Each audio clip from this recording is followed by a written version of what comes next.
Welcome to Houston, Texas. If you can't tell, this place is an actual vibe.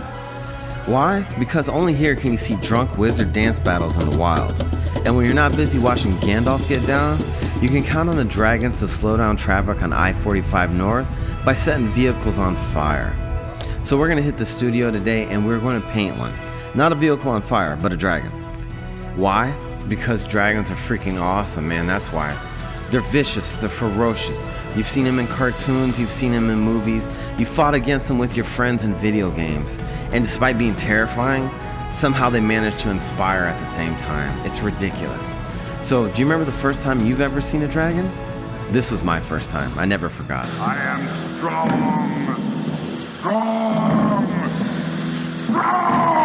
My armor is like tenfold shields. My teeth are like swords. My claws spears, and my breath death. So after an intro to dragons like that, it's no wonder that I became absolutely obsessed. I used to draw them in school all the time, and to be honest, it's kind of nice to finally be able to work on one and not get in trouble. But we're going to start out with our first step of making this layer, and that means adding a copious amount of treasure. So I'm trying to take all these gold colors and put them in random assortments and sizes so they resemble a random collection of golden treasure versus a pattern. And that takes time, patience, and discipline. And by discipline, I mean fighting that urge that we all have to put things in order. We have a tendency to put things in patterns and in repetition, and that's not going to look good. Nature's random and chaotic, and sometimes you need that.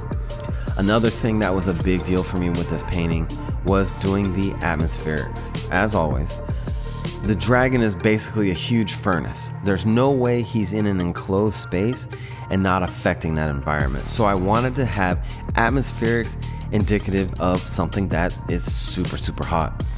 Another thing that was a concern was I was worried about painting all my gold colors too dark and then my gold looking lackluster. So I held off on the shadow colors and painted everything surrounding the gold and went back and comparatively adjusted it so that it was shimmering. And everything looks good, man. Bling bling. We are at the conflict point of the painting where we basically have this very innocent dragon minding his own business in his own domicile when he is accosted by a home intruder. What would you do? Personally, I never really got that whole knight versus dragon thing. I always thought it was kind of stupid. Just because you're wrapped in tinfoil and have a pointy stick, would you go challenge a giant furnace with teeth? Nah, no way. Besides, the knights, they're not really there for any purpose other than stupidity, arrogance, or greed. You want to steal the dragon's treasure to become rich. You want to kill the dragon to gain clout. None of these are admirable qualities. So for me, I've never been for the knights. I've always kind of been for the dragons. Now I know they always say iron wills can't be broken, and maybe that's true. But I can tell you one thing, they sure as hell can be melted. And that's about what's going to happen to this knight here, even with his little glow stick of destiny.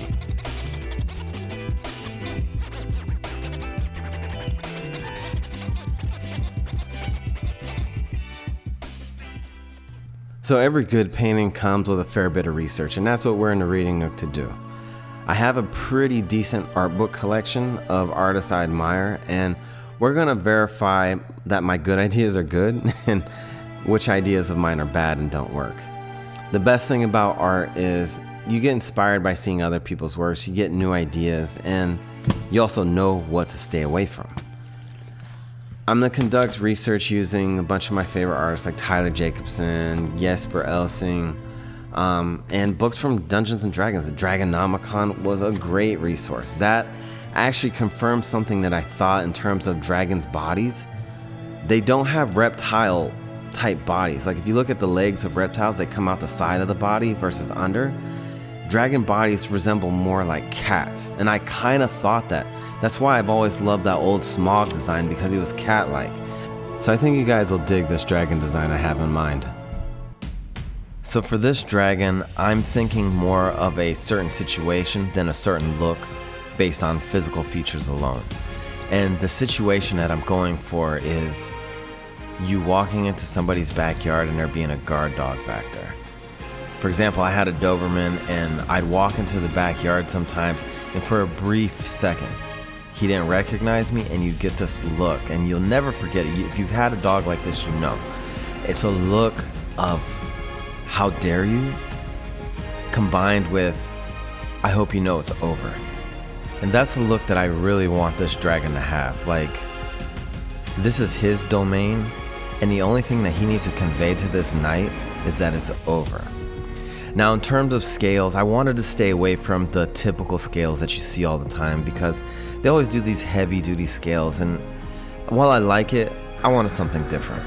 I wanted a more mammalian sort of look, but who's to say what a dragon skin is made of? It could be like a shark skin where it's made out of little teeth, strong but abrasive, and that's kind of the thing I was going for. I wanted a bunch of different textures on different surfaces of the dragon. The only place that I put actual scales, heavy duty scales, was on his chest and undercarriage, because I figured that should be a ridiculously armored place. Forget this, dragons are soft on the underside. No.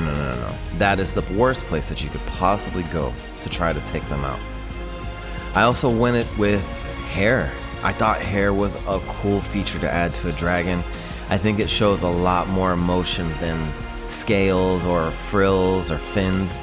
Reason being, again, with that guard dog aspect, raising your hackles when you're pissed off. You're showing this intimidation display, flashing your tail.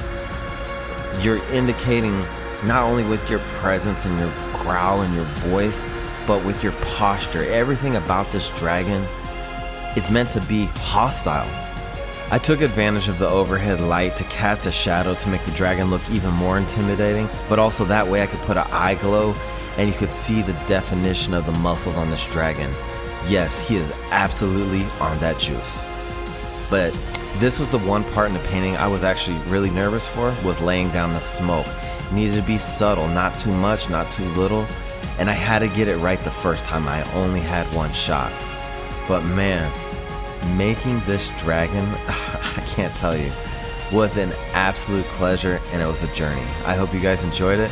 Until the next time. Sight.